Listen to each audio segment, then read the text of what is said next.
motion to start? I can do it. Everyone ready? Well, Renato Moicano, welcome back to the winner's circle. How are we feeling? Feeling great. Thank you. Did you hear out there all the easy money yells, all the fans saying, easy money, easy money? No. Now, after the fight, what were your immediate feelings? It seemed like maybe you were a little bit angry. I could be wrong, but you went over to the other corner and it seemed like you said, no, no, no. What was up with that? Yeah, I did wrong, because the guy was my teammate, coaches from the same gym, and I was kind of frustrated about that, to fighting a teammate. The guy had accepted the fight, but what can I do, I was wrong. Do you feel like there's going to be any oddness in the gym at all? Like, what's the energy going to be like? Not in my part, not in my part. It is what it is. I know Chris Duncan had fight guys from ATT before, so I think it's okay. And you two afterwards were all cordial and respectful, yes? Yes, I don't have anything against him.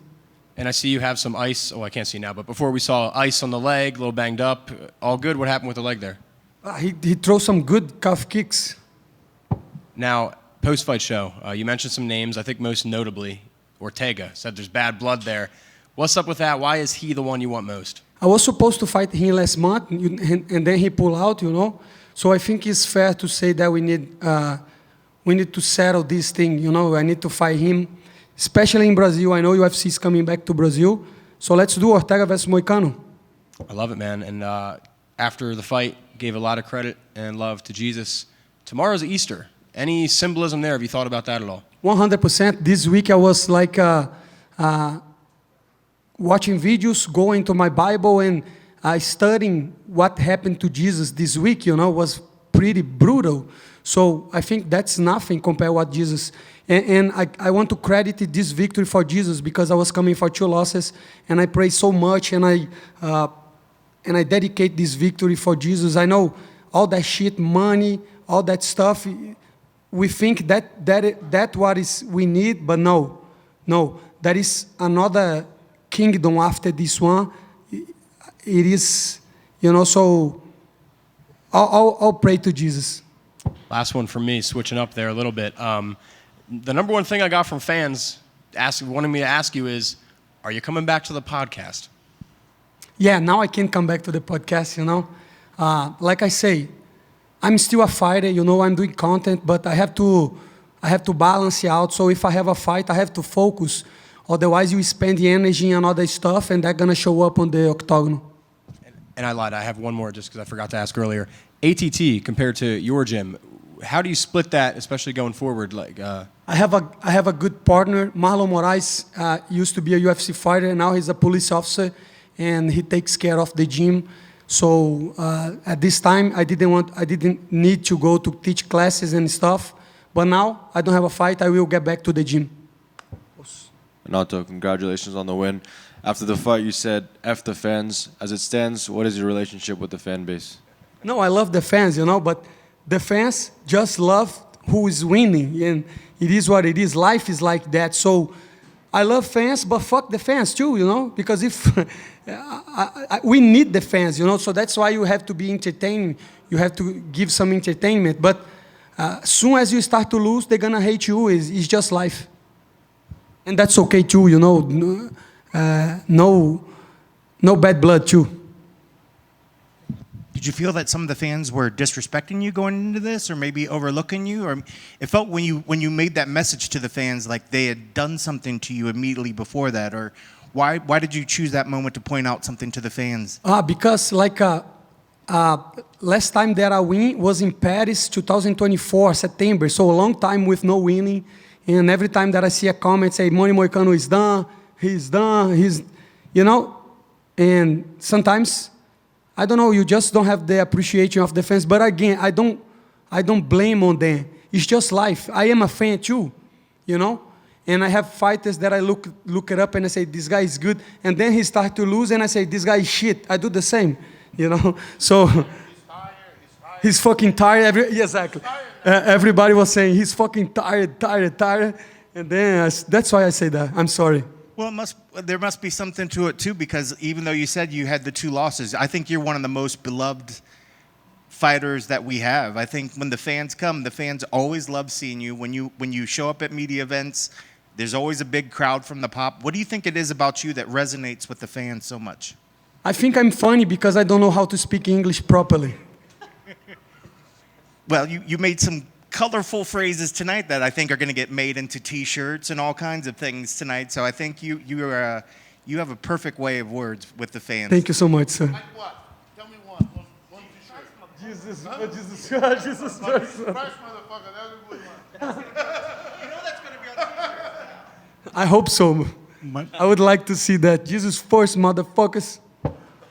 Moicano, you said that, you want big names or you're going to retire. Was that just in the moment? Like, what do you mean by that? Do you want, like, older veterans like yourself? Like, do you not want to fight young, up-and-coming guys at this point in your career? Yes.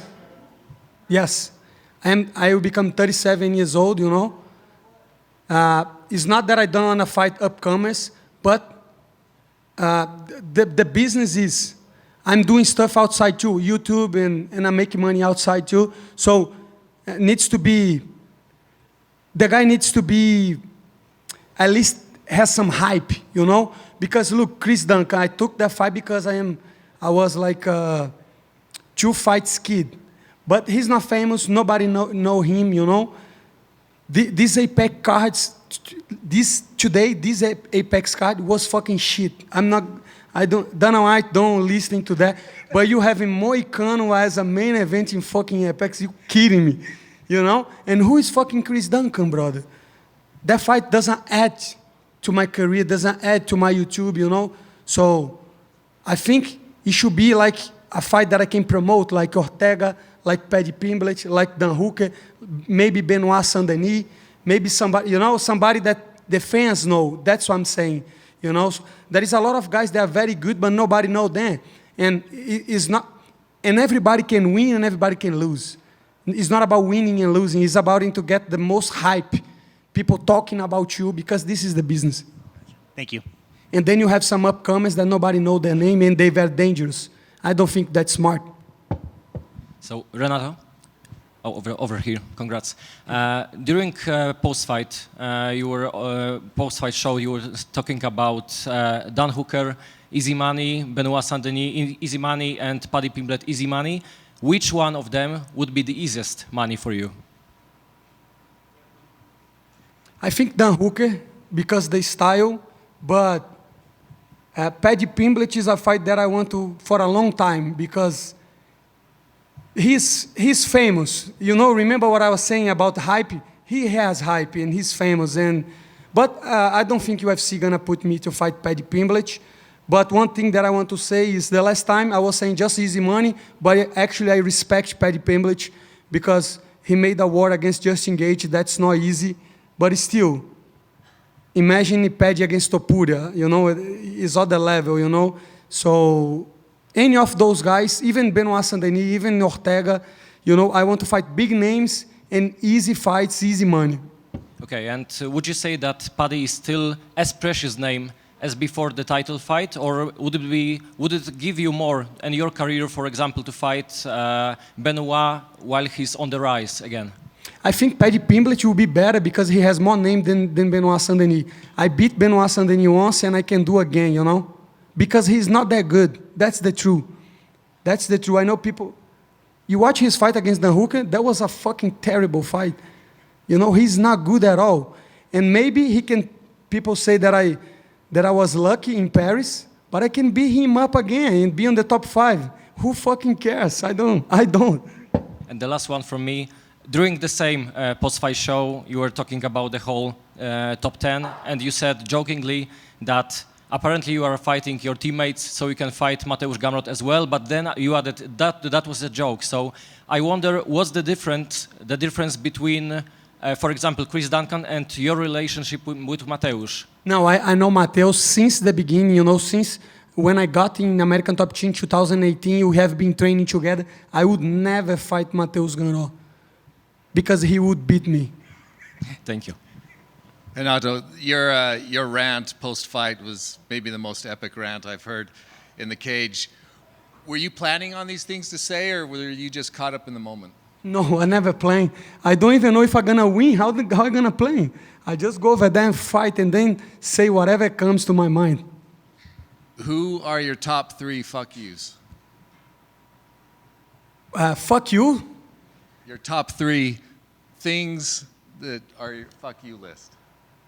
What you mean by that? My English is not that sophisticated. my brother. Like you said the government. Fuck the government, brother. That's 100%. In every country of the world, you have to realize that, man, all the institutions all over the world are decaying. You know, all institutions, and people don't feel represented by people that are elected, you know. But fuck politics, because this world is from the evil. We saw the Epstein files. Everybody that is high profile is the same. They are all fucking Satanists, my brother. You guys know that.